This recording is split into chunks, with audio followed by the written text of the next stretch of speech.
Hey, Steve Mignani here doing the junkyard crawl at Bernardston Auto Wrecking in Bernardston, Massachusetts with a 1978 Dodge B200 van. Now, we often forget the fact that fleet sales make up a pretty big part of new vehicle sales. And fleet means that it's not going to you and me, family buyers, but rather to government agencies or companies or the phone company, whatever it might be.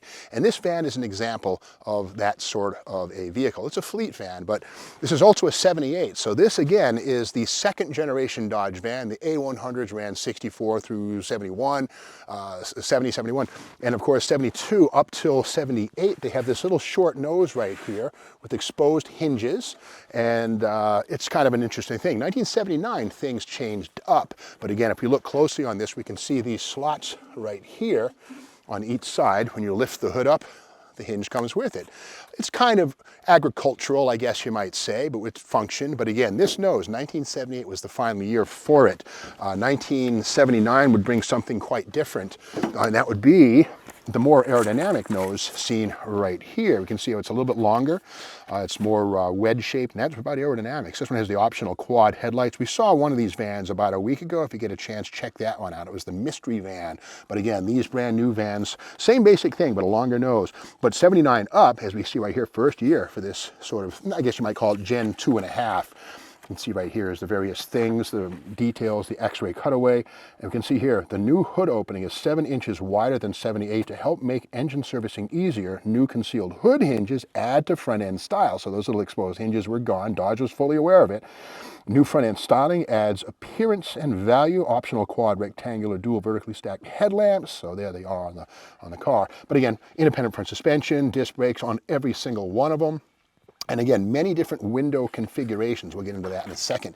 And you got to remember too that Plymouth, oh yeah, they made vans. In fact, Plymouth was making trucks in 1935 through 42, light trucks. But this is a 1975 Plymouth Voyager brochure. And again, Plymouth made light trucks and even SUVs, the Trail Duster from 74 through 83.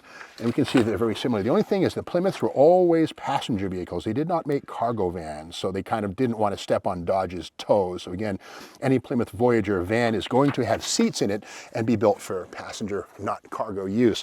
But again, this one here, we can see it has what looks like maybe either telephone company green or maybe army green. It's a little light for that, but the decal here, it's a little bit delaminated, but we can learn a little bit from it. It says here, what do we have? Black trims, delete upper molding. Let's see, what do we have? It's kind of hard to read. Special handling, who knows what that meant. Passenger seat non-adjustable, door lock package, paint bumpers, color something, special paint procedure, special wheels, so heavy duty suspension, so outside install mirrors. So again, this is probably built to some specification for a fleet, perhaps the phone company. And again, something unique here, 1978, final year for the side saddle master cylinder. See how it goes that way instead of sticking straight out. This articulation right here, this bell crank, that stuff right there was prone to getting kind of sticky.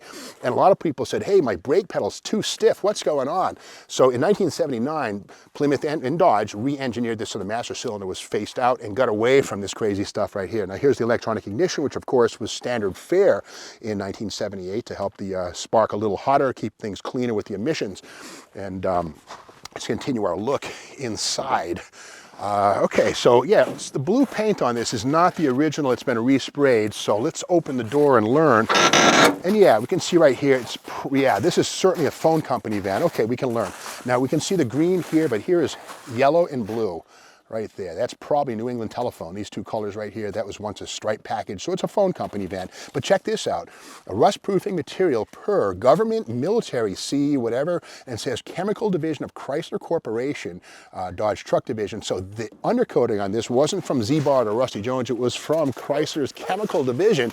And Uncle Sam, or the phone company, which I think was government subsidized, anyway, said, hey, we want factory rust-proofing, and this one has it. And now we look inside of this one, And kind of more on that fleet thing, this is a catalog right here from 1982, the Dodge People Movies, efficient, stylish, reliable. Look at the airport taxi. So this is about fleet. You got to remember that there were whole fleet departments at car builders, car makers, where they catered to companies that sold taxis.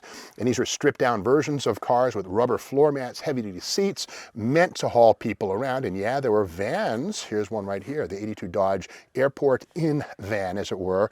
And again, the fleet stuff, they even had their own catalogs right here, the Dodge People Movers. This is not something we're trying to sell you a car for your driveway, but rather fleets like the phone company or taxis. Now this one here again is a stripper. We can see it has the rubber floor mat, and in fact it's an automatic with the slant 6, the base engine, the 225. Got to remember too that 1978 was the final year you could get a big block in a 3/4 or a 1-ton van, but no more big blocks in 79 on, all 360s or 318s or slant 6s. And that radio delete plate, that thing sticking out of the dash, that thing right there, you can see those holes for the knobs and the receiver. Those are carved in there by somebody with a hot knife. That was a radio delete plate. This was so austere, yep, I said it again, austere, that it had no radio, but somebody just couldn't deal with the sound of silence, with props to Simon and Garfunkel, and they hogged out a hole and put their own radio in this thing. But again, we see here the codes, the tags right here. This is definitely a very stripped down piece. Built in Canada, you can see right here, here's the Made in Canada sticker. So done over the border, as a lot of Mopars were at the time. Now we see inside, this one here has windows on the passenger side over that way, but on the driver's side, solid body. You got to remember, there were numerous different ways that these could be pierced and built out at the factory. Windows all the way around, no windows, you name it. And again, for something like a phone company van, you wanted the security of no windows so people couldn't break in. But if the driver's getting into crashes because he can't see out that side, not good. So they would have the windows on that side, but not over here. Kind of interesting. Nothing too weird about that, but it was a thing. Okay, the back doors on this thing are the pull out like this. Certain models did have a big single sliding door, generally on the passenger vehicles. We open this up and there's more of that pale paint. Yeah, plywood floor covering. That's not factory, but that's somebody's add-on item. No problem with that. Somebody threw those buckets in the back right there. That's just, it's being storage. But again, the rust monster has come to play despite that Chrysler engineering undercover lab or undercoating lab. This thing's definitely starting to rot away. We come around to this side, and again, the B series van, these things 1971 through, gosh, well into the 1990s, a long run. But here are these windows on this side here, and there was also a sliding door that was a possibility, but on a stripper like this, you don't really need it. This is sealed shut. I'm not going to beat on it to get it out. This does have the 8 1/4 inch rear axle, Salisbury piece. The 8 3/4 was gone after 1974, so that's just a ho-ho, nothing, like a Volare Aspen type axle, not very strong. C-clips, nothing you really want. But anyway, driver's side door, let's open her up. And again, these are kind of cool. These are the Bostrom thin line seats right here, seen on strippers. No headrest baked into these things, kind of weird. These are also very useful if you're building a Hemi-Dart replica. These are pretty much what you want. But let's play the little game called What's in the Box? Okay. Oh, a tape. Oh, Aerosmith's greatest hits. Dream On, Same Old Song and Dance, Sweet Emotion, Walk This Way, Last Child. Pretty cool. Somebody had some good musical taste, so when they banged out that hole from the radio delete plate, they put a tape deck in there. Here is Send Help. Insurance companies, in fact, probably the phone company would have included this, so if you had a problem on the side of the road, oh, look at this. Yeah, so it's Midas stuff, who knows. But yeah, Midas, but yeah, Send Help, Greenfield, Mass, right there. Anyway, so this is, again, 1978, the final year for the first generation B series van.